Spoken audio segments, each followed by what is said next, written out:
Olga Guillot era una de las voces más famosas de Cuba cuando tomó una decisión que cambiaría para siempre su vida.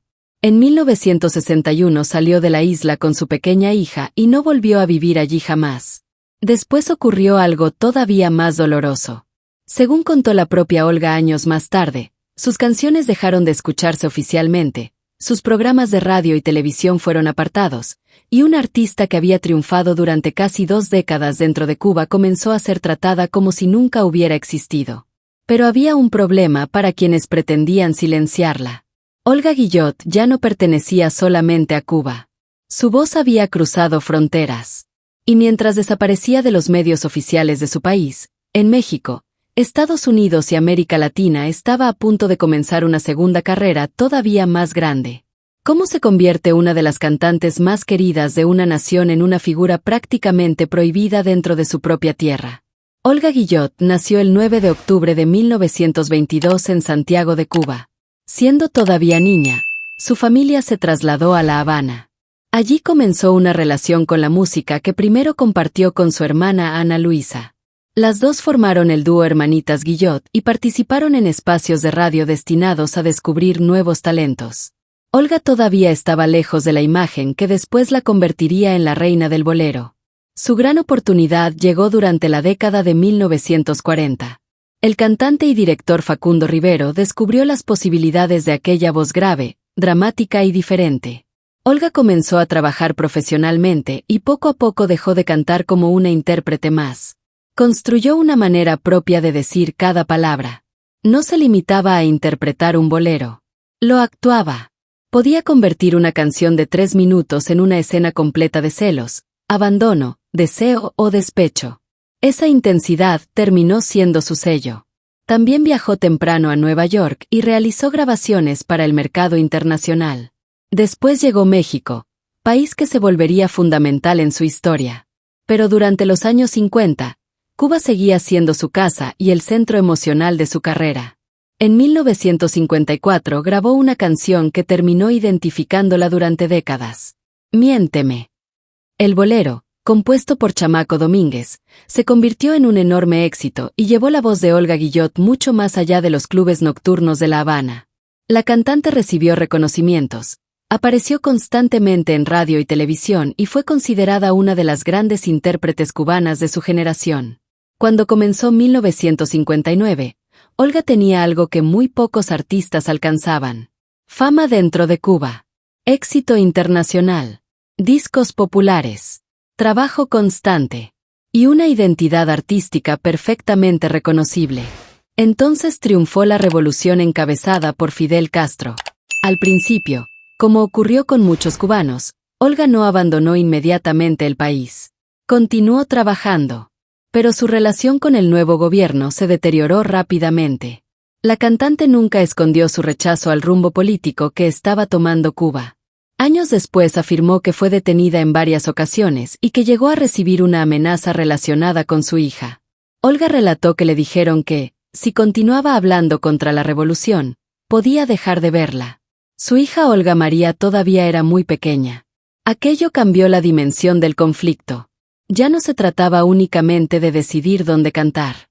Se trataba de decidir dónde podía criar a su hija y hasta qué punto estaba dispuesta a permanecer en un país cuyo gobierno rechazaba abiertamente. En febrero de 1961 tomó la decisión. Se fue. No salió convertida en una cantante olvidada ni en una artista cuya carrera hubiera terminado. Era precisamente lo contrario. Olga Guillot abandonó Cuba cuando ya era una figura consolidada. Primero se trasladó a Venezuela. La salida que probablemente imaginó como una etapa incierta terminó convirtiéndose en un exilio definitivo. Cuba quedó atrás. Su casa, sus recuerdos y buena parte de la vida profesional construida durante años quedaron al otro lado de una frontera que ella ya no volvería a cruzar para establecerse. Y entonces comenzó el segundo golpe.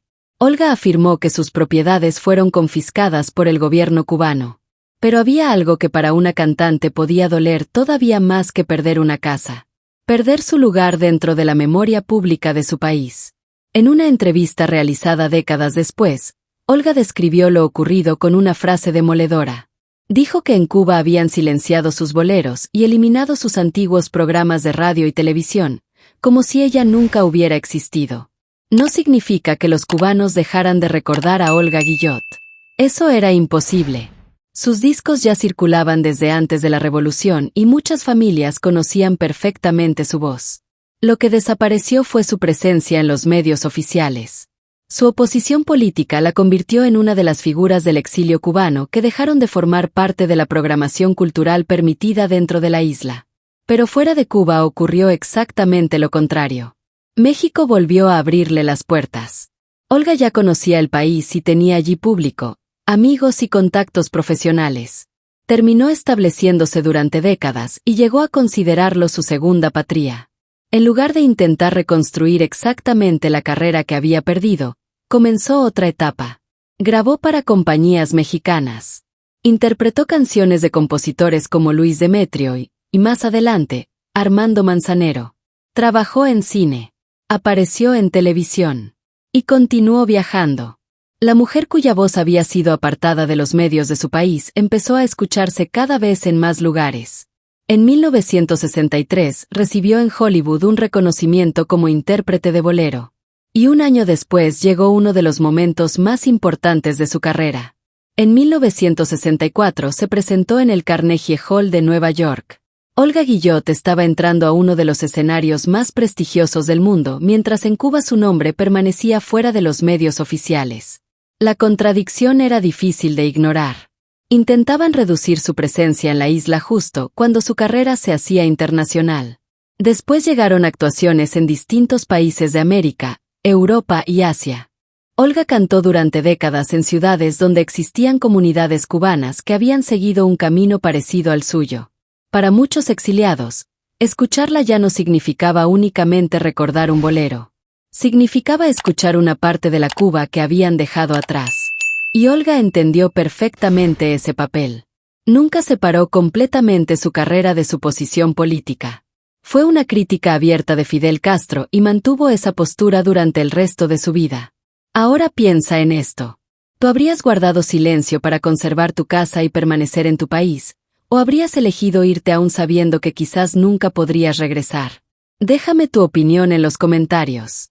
Y si te interesan las historias reales que quedaron detrás de las grandes voces de nuestra música, suscríbete y forma parte de esta comunidad. Olga pagó un precio por su decisión. México le dio hogar.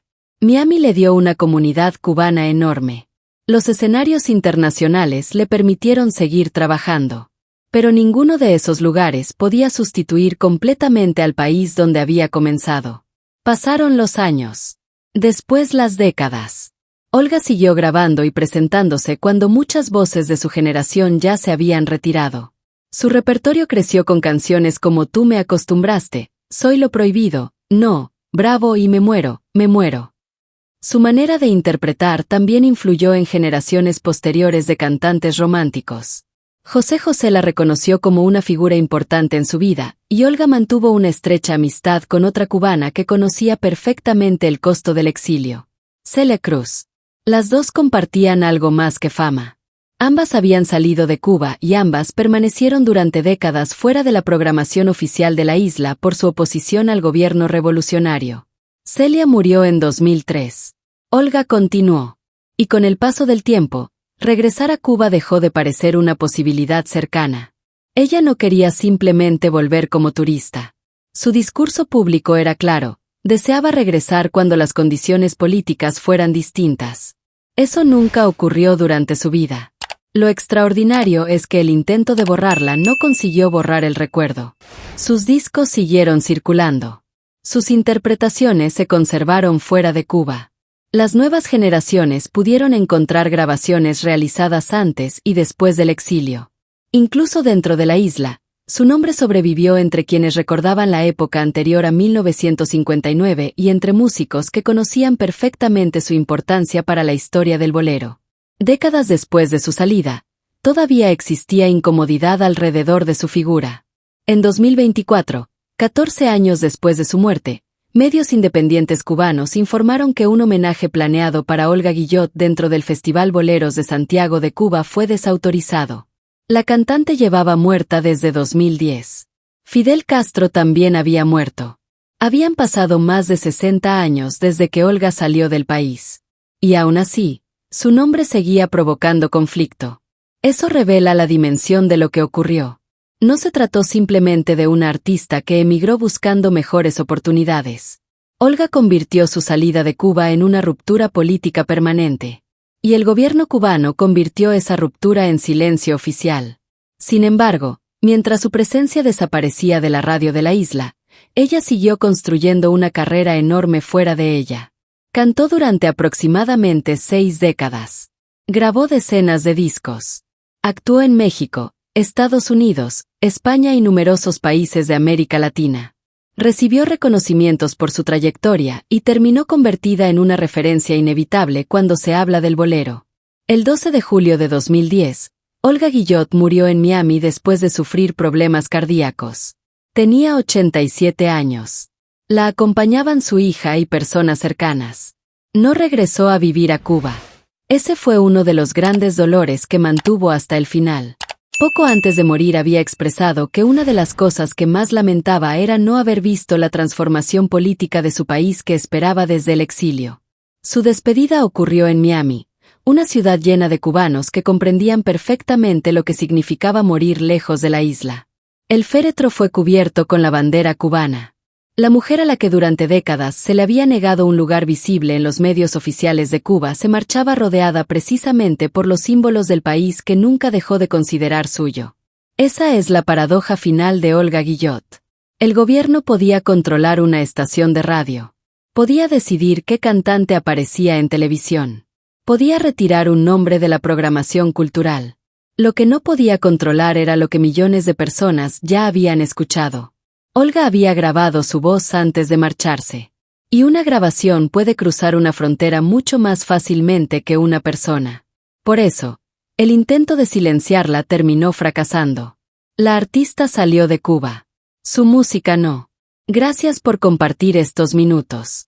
Olga Guillot murió sin conseguir el regreso que había esperado durante casi medio siglo. Pero la historia todavía guardaba una última ironía. Décadas después de intentar hacerla desaparecer de la vida cultural cubana, su propio país tendría que enfrentarse nuevamente a su nombre. Y hasta después de muerta, homenajear a la reina del bolero seguía siendo un problema.